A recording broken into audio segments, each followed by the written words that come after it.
নাই, আমি তোকে অস্ত্র দেব। এই বলে মহামায়া একটি ধারালো নর্মদার হাতে ধরিয়ে দিলেন। নর্মদা সেই ধারালো অস্ত্রটি নিয়ে নিজের উরুটাকে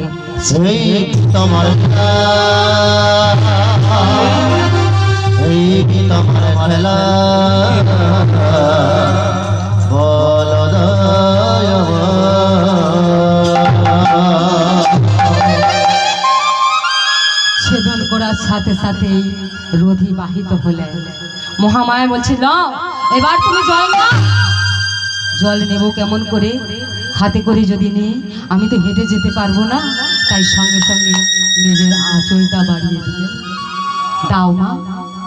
আঁচলটা ভিজিয়ে বক্ষের মধ্যে ধরে স্বামীর কাছে হামাগুড়ি দিতে দিতে চলেছে। স্বামী।